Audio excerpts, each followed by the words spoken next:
자, 여러분 오늘 하루 잘 지내셨는지요? 오늘도 우리가 주님의 은혜 가운데서 하루를 살았습니다. 오늘부터는 제가 존 오웬의 참된 믿음이 특성과 능력 이 책을 가지고 말씀을 전할 때 프린트를 한 것을 이제 화면을 보여드리면서 말씀을 전하려고 합니다. 책을 그냥 읽으니까 아무래도 여러분들에게 전달력이 떨어지는 것 같아서 타이핑을 했어요. 타이핑을 해서 그것을 이제 화면에 띄울 수 있게 해놨습니다. 그래서 그렇게 보도록 하고 어떤 화면이냐면 바로 이 화면입니다. 이제 제 얼굴은 나오지 않지만 이 화면을 보시면서 여러분들이 좀 편하게 이 책을 같이 읽을 수 있게 되었고요. 제가 이 존 오웬의 책을 지금 이제 접하면서 느낀 거는 상당히 영적이에요. 상당히 다른 말로는 어렵습니다. 영적으로만 신령한 것은 신령한 것으로 분별할 수밖에 없다고 했듯이 상당히 영적이기 때문에 그런 측면에서 어려운 부분이 있어요. 그리고 더 나아가서 이것이 지금 한국말로 번역을 했기 때문에 또 표현에 한계를 한 번 더 부딪히게 됩니다. 그러나 그럼에도 불구하고 정말 귀한 은혜, 깊은 은혜가 이 말씀 가운데 있기 때문에 우리가 밭에 감추인 보화를 캐내듯 정말 하나하나 천천히 그것을 소중하게 진도가 좀 천천히 나가더라도 한번 이렇게 같이 하나님의 은혜를 구하면서 찾아나가는 시간을 갖도록 하겠습니다.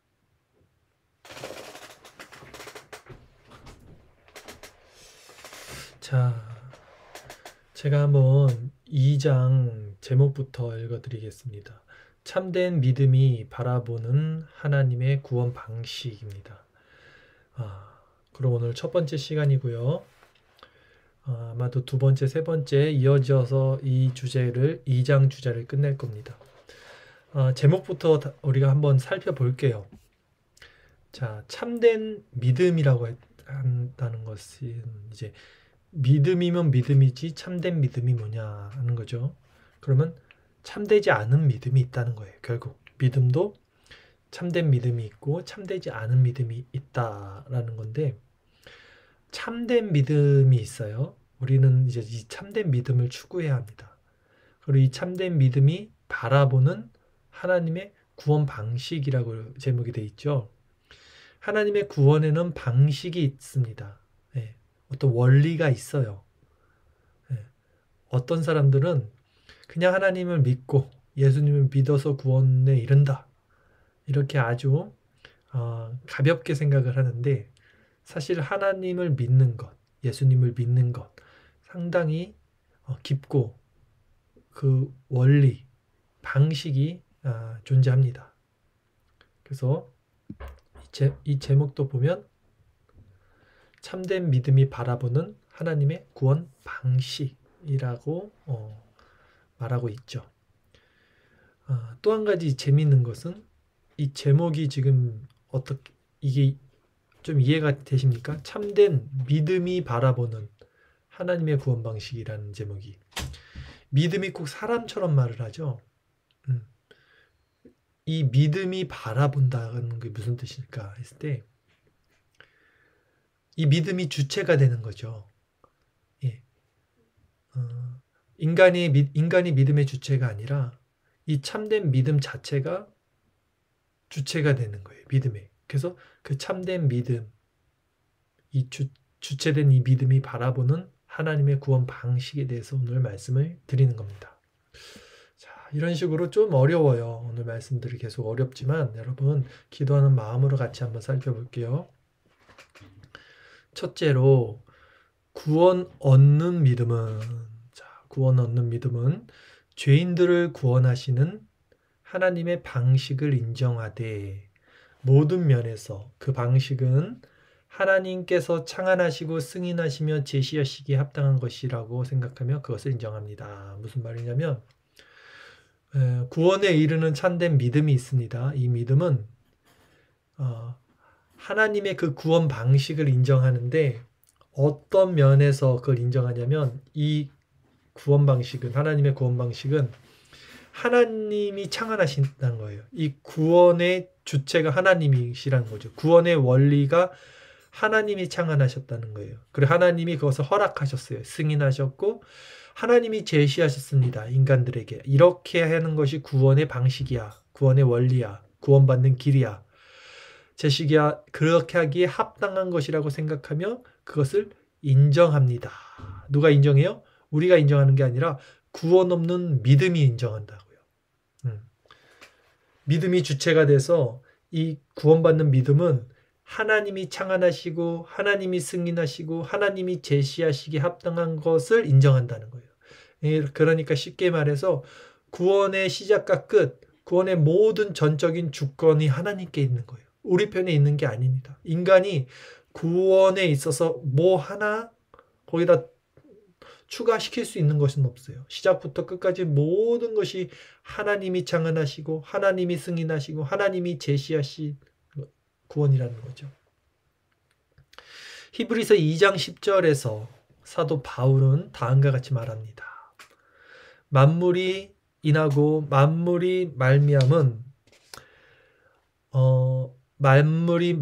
자에게는 많은 아들을 이끌어 영광에 들어가게 하시는 일에 저희 구원의 주를 고난으로 말미암아 온전케 하심이 합당하도다. 아멘. 저희 구원의 주를 고난으로 말미암아 온전케 하심이 합당하도다. 저희 구원의 주 예수 그리스도를 고난으로 말미암아 온전케 하신다는 것이 하나님이 영광에 들어가시는 구원의 원리라는 말씀이죠.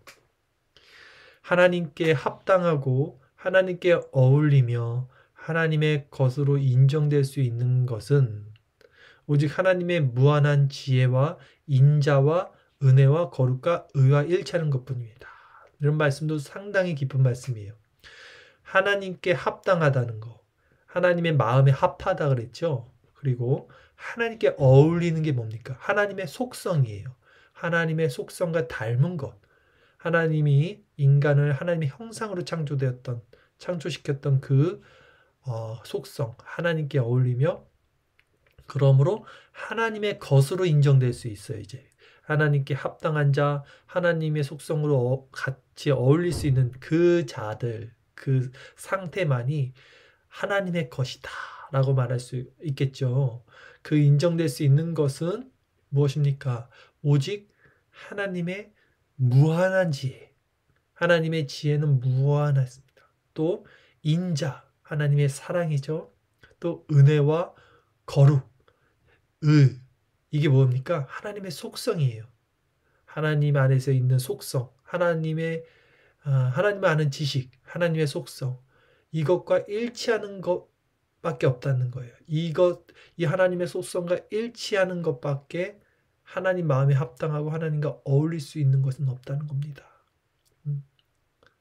인간은 절대 이 하나님의 속성을 알지 못하고 그러므로 그분과 어울릴 수 없고 연합될 수 없는 상태로 이 땅에 태어나는 거죠. 그러므로 믿음은 죄인들을 구원하시는 하나님의 방식과 관련하여 바로 이 점을 뚜렷하게 인식하고 판단하며 정확하게 알아냅니다.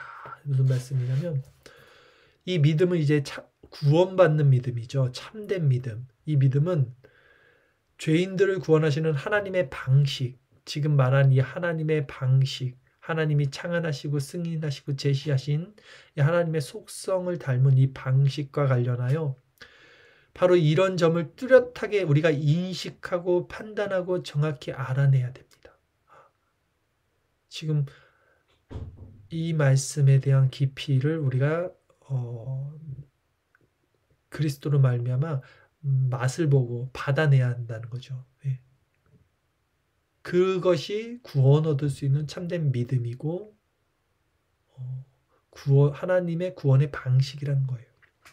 다시 말해서 모든 면에서 하나님의 구원 방식은 하나님께 합당하고 하나님의 본성에 있는 거룩한 모든 속성들과 일치한다는 것을 믿음은 뚜렷하게 인식하고 판단하며 정확하게 알아냅니다. 라는 거예요. 여기서도 주체가 우리가 이것을 알아내는 게 아니죠. 주체가 믿음이에요. 믿음이. 자, 성경은 고린도 후서 4장 6절에서 이것을 일컬어 다음과 같이 부르는데 너무 중요한 말씀이죠.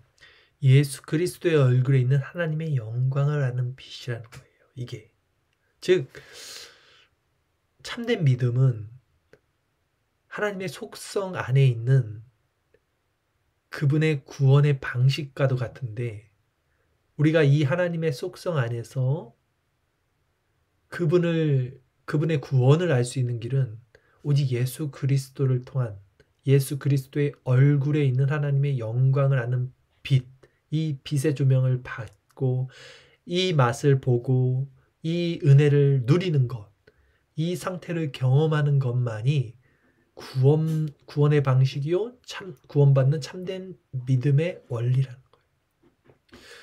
예수 그리스도의 얼굴에 있는 하나님의 영광을 아는 빛이 무엇일까요, 여러분?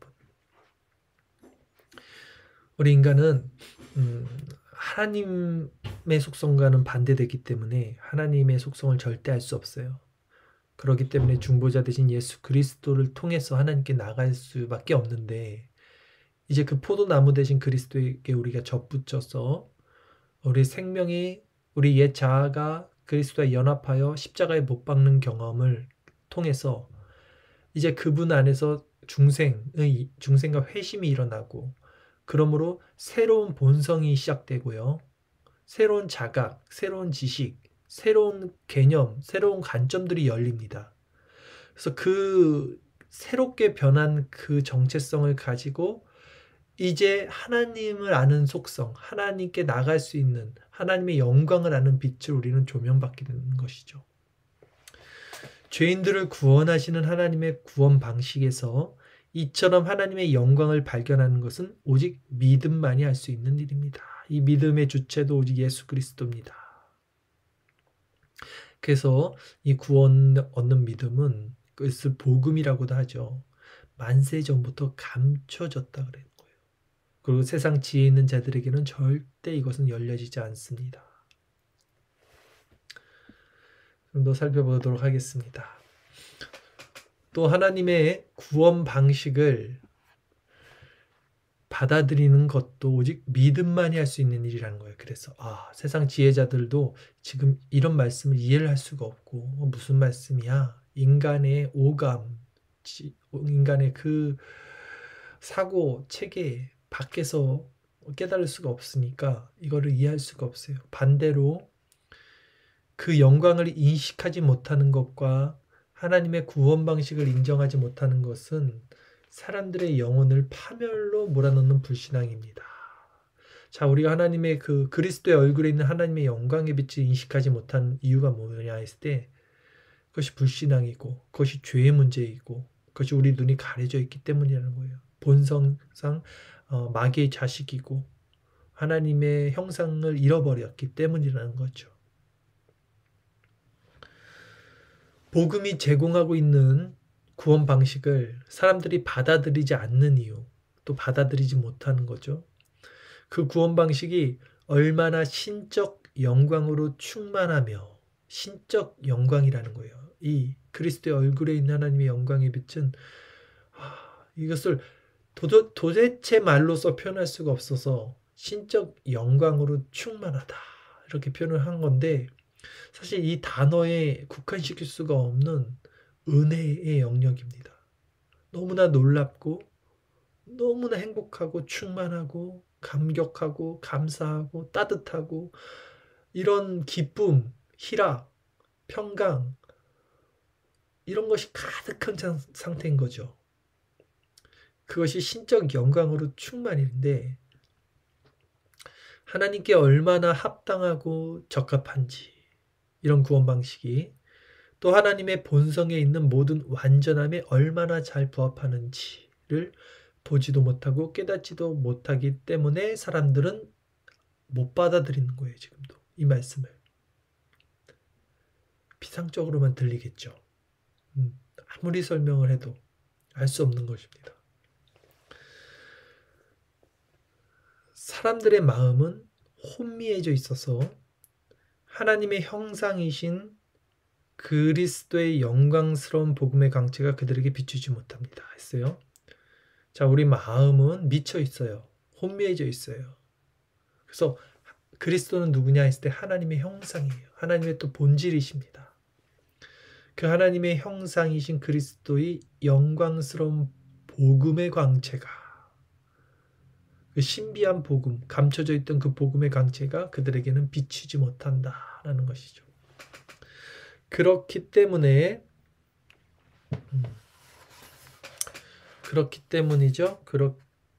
그렇기 때문에 사람들은 죄인들을 구원하시는 하나님의 구원 방식을 한갓 연약하고 미련한 것쯤으로 치부해버리는 것입니다. 라고 그랬어요.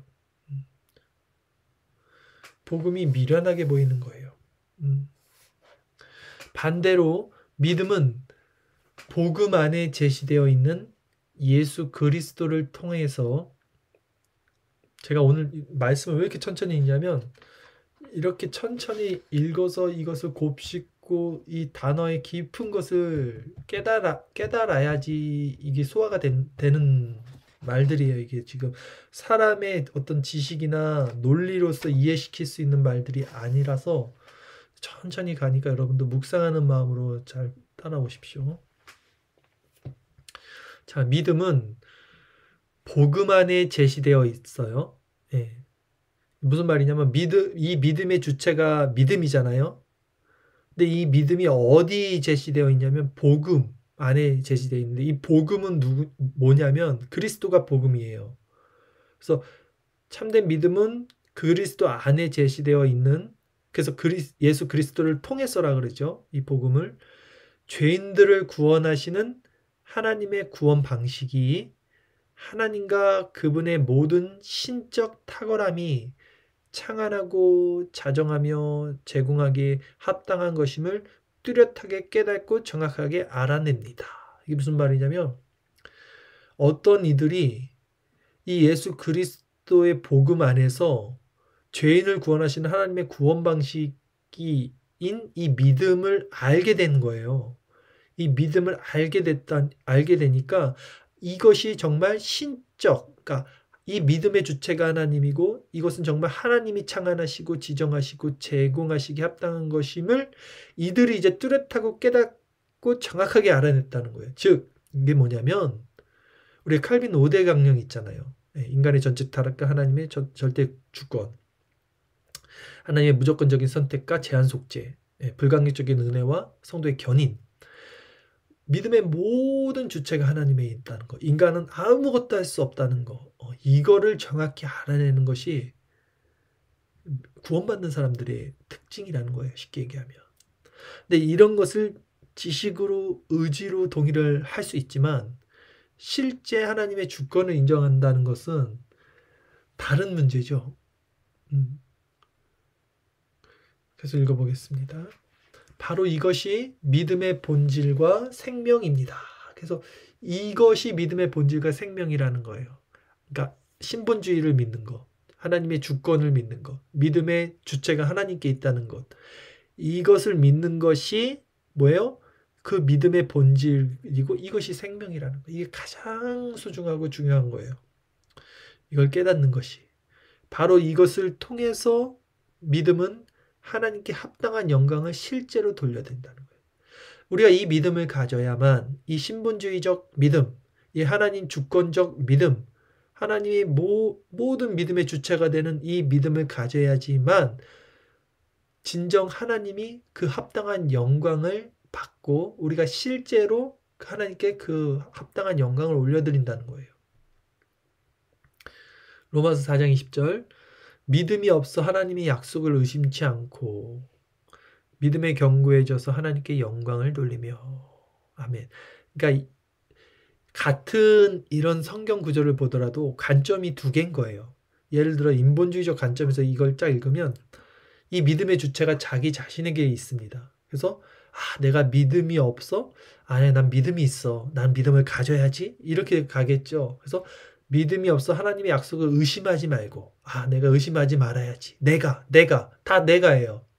믿음에 견고해져서 내가 견고해져야지. 내가 믿음에 견고해야지. 그래서 내가 하나님께 영광을 돌려야지.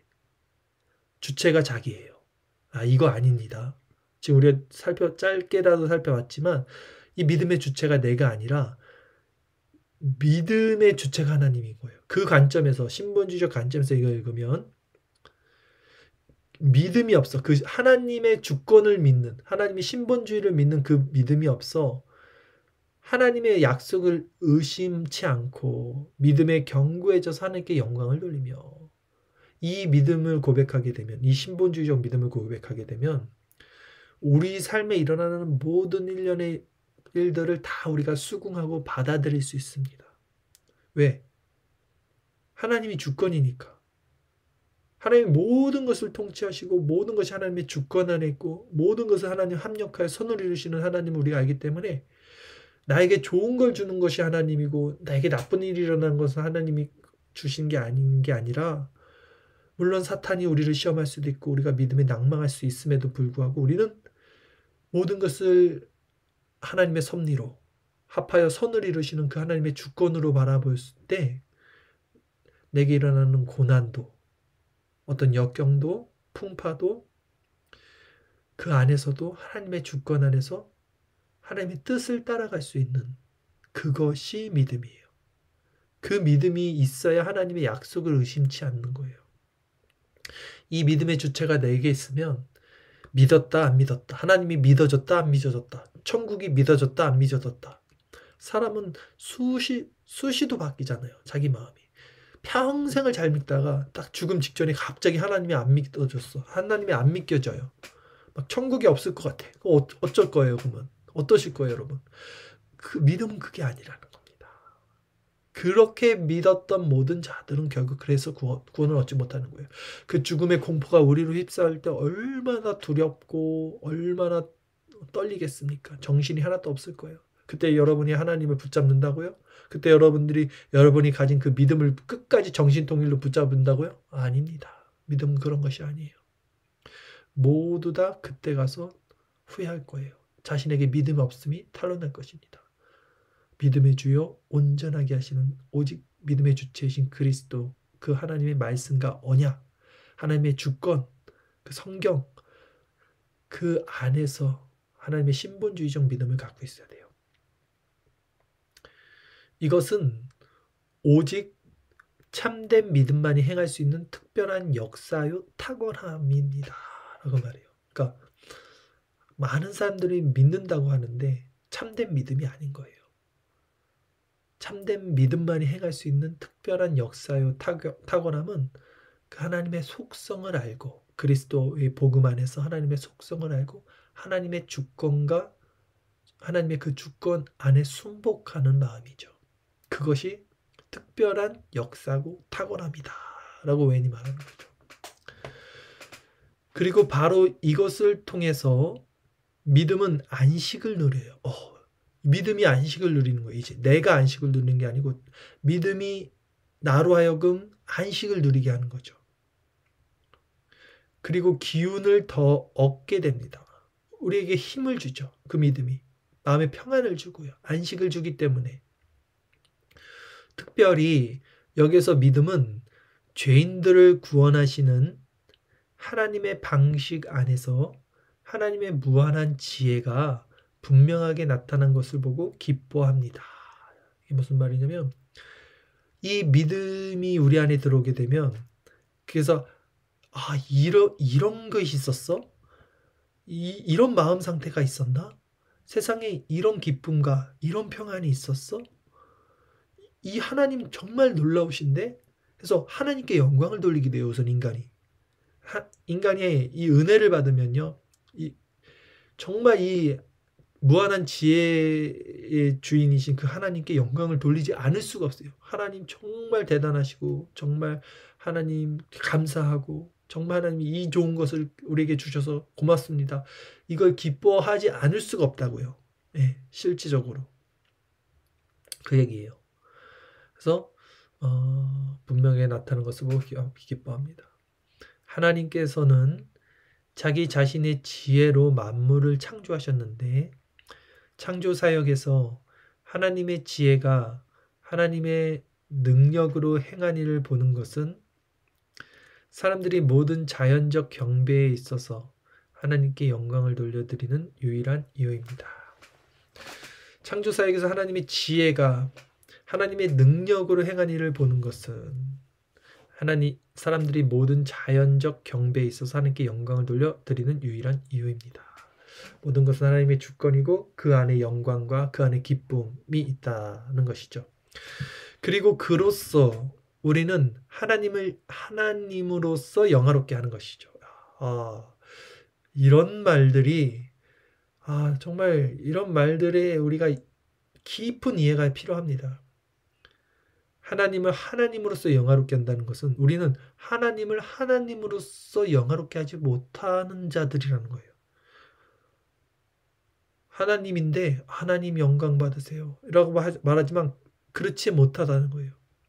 진정 이 하나님의 은혜, 하나님의 구원 방식, 그 주권 안에서 뭔가 이 하나님의 그 신비를 깨닫는 자만이 하나님을 하나님으로서 영화롭게 할 수 있어요. 실제적으로 관념이 아니라 인격적으로 우리가 하나님을 높여드리게 된다는 거죠. 또한 새 창조, 곧 예수 그리스도를 통하여 죄인들을 구원하시는 하나님의 구원 방식 안에서 하나님의 무한한 지혜를 합당하게 이해하는 것도 신령하고 복음적인 방식으로 하나님께 영광을 돌려드리는 근거입니다. 그리스도 안에서 그리스도의 영광을 통해서도 우리는 하나님께 영광을 돌리는 근거가 된다라는 거죠. 새 창조는 마지막 날 그 창조를 의미하기도 하지만 그리스도 안에 있는 새로운 피조물이 된 거듭난 거죠. 중생. 이때 하나님께 영광을 돌릴 수 있게 된다는 거예요. 새 창조 사역을 통하여 하나님 자신의 지혜를 특별한 방식으로 표명하고 영화롭게 하는 것은 하나님께서 품으신 목적이었어요. 하나님의 모든 주권이라는 거예요. 다 이렇게 되는 것이 하나님의 목적이었다는 거예요. 새 창조가. 십자가에 못 박히신 그리스도는 그래서 하나님의 능력이요 하나님의 지혜가 된다는 거예요. 왜냐하면 그리스도를 통하지 않고는 이 모든 신적 속성 안에 우리가 들어갈 수 없기 때문에 하나님은 그리스도의 복음으로 말미암아 정말 하나님의 그 그리스도가 능력이 되고 그리스도가 하나님의 지혜가 된다라는 것이죠. 벌써 오늘 9시인데 제가 이걸 7페이지까지 준비를 했는데 지금 2페이지만 했어요.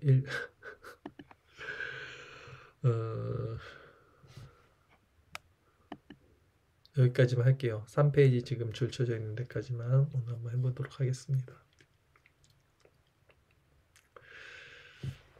물 한 잔만 먹겠습니다.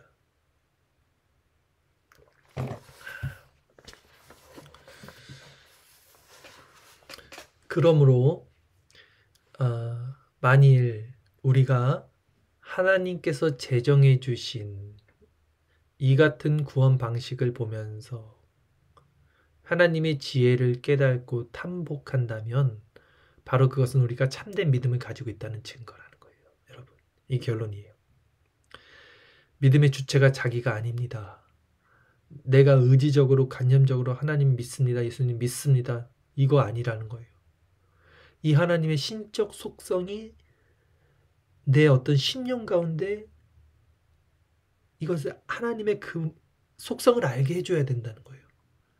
이 하나님이 제정하신 이게 구원 방식인데 그 하나님의 지혜를 이걸 우리가 깨닫고 하나님이 주셔서 그래서 깨닫더니 이걸 탐복하는 거예요. 이야, 이런 게 있었어. 세상에나.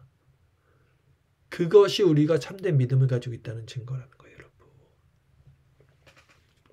그러니까 이거를 아무리 100번 떠들어도 누가 알겠습니까? 경험한 사람들도 다 틀릴 거 아니야, 그런데. 나 하나님 이런 것 기쁨 느꼈어. 왜냐하면 인간의 감정으로 잘못된 경험일 수도 있고. 그래서 계속해서 우리가 받는 이 신령한 그런 것들이 무엇인지를 정밀하게 나눌 필요가 있고, 또 우리 믿음의 선진들이 기록한 이런 청교도 책들을 통해서 그런 신앙 감정론이라는 것도 있잖아요. 그래서 그 조나단 에드워드가 썼던 어떤 것이 진짜 구원받는 신앙의 감정인가라는 거예요. 이런 것들을 정밀하게 우리가 스스로 점검할 필요가 있다는 것이죠. 이것이 없는 것은 결코 믿음이 아니라고 존 오웬이 말을 합니다. 어떤 이들은 지금 이게 뭐 도대체 무슨 말이야 라고 할 수도 있는데, 실제적으로 단어의 표현은 너무 국한되지만 하나님의 그 깊고 넓고 충만하고 풍성한 은혜가 이 안에 있습니다. 그리고 이것이 없는 것은 결코 믿음이 아니라는 거예요. 만약 우리가 이것을 분명하게 보지 못하고 우리 마음에 이것에 대해 무감각하다면 우리에게는 믿음이 전혀 없는 것입니다. 즉 중생과 회심으로 거듭난 자가 아니면 구원받지 못한다는 거예요. 이 말이. 그리고 중생과 회심으로 거듭난 자는 반드시 이 신적 속성이 무엇인지를 알고 맛보고 더 추구하고 이것이 더 성화의 열매를 맺어갈 수밖에 없다는 것이죠. 저는 이 요점에 오래 머물면서 죄인들을 구원하시는 하나님의 구원 방식 안에 있는 신적 지혜의 구체적인 신뢰들을 일일이 다 요약해서 말씀드릴 수 없습니다. 그러니까 이 책을 진도가 나가야 돼요. 이 책을 보면 앞으로 쭉쭉쭉 진도가 나가서 지금 이 믿음의 주체가 하나님이다라는 부분에 대해서 지금 믿음이 무엇인가, 이거에 대한 거 오늘 지금 설명을 한 건데 존 오웬이. 그리고 또 이제 계속해서 이 믿음이 행사하는 어떤 그 증거들, 이런 것들을 쭉 나가야 되기 때문에 여기서 나는 이제 이 말은 그만하겠다라는 거예요. 근데 저는 다른 책을 저술하면서 신적 지혜의 구체적인 신뢰들을 일일이 요약해 보려고 노력해 봤습니다. 그러니까 이 책 말고 다른 책에서는 지금 되게 피상적이고 굉장히 형이상학적인 이야기를 했어요. 저도. 근데 이 청교도 신학자들이 특징이 뭐냐면 이런 것들을 아주 그럼에도 아주 세밀하게 우리가 정말 느낄 수 있는, 오감에서 우리가 이걸 캐치할 수 있는 어떤 그런 신뢰들을 들어서 이것을 써내려갔던 것이 특징인데, 이 존 오웬이 다른 책에서 자기들이 그런 신뢰들을 일일이 요약해 보려고 노력했다는 거예요. 그러나 여기서는 다음과 같이 말씀드리고 다음 요점으로 넘어가려고 합니다. 해서 지금 이거를 읽으면 시간이 너무 넘어가기 때문에 제가 이렇게 해서 나머지 부분 지금 상당히 많아요. 이거를 다음 주 또 계속해서 이어서 한번 해보도록 하겠습니다. 어쨌든 진도가 너무 느리게 나가더라도 정말 단어 하나하나에 있는 그 영적인 깊이를 우리가 맛보고 같이 공감할 수 있는 방향으로서 하는 게 맞는 것 같아요. 왜냐하면 이 책 자체가 너무나 어려워서 영적이라, 그런 식으로 저도 기도하는 마음으로 같이 은혜를 나누도록 하겠습니다. 자, 우리 이 시간 잠깐 기도하며 나갈 텐데요. 제가 요즘에 이제 생각이 드는 것은 그런 것입니다. 저는 분명히 하나님의 은혜를 받았고 경험했고, 그렇기 때문에 이런 믿음의 선진들이 글을 쓴 것들을 보면 제가 이 글을 따로 연구해서 지금 한 게 아니라 저도 처음 읽는 거예요, 오늘. 그러나 알게 되는 게 있어요. 저는 읽으면서 공유할 수 있는 마음이 있고 무슨 말을 하는 건지를 저는 알 수 있습니다. 그러나 그럼에도 제가 요즘에 생각하는 바는 뭐냐면, 이걸 내가 그러니까 진리를 깨달은 사람이요, 진리를 말할 수 있게 돼요 이제. 근데 그런 거죠.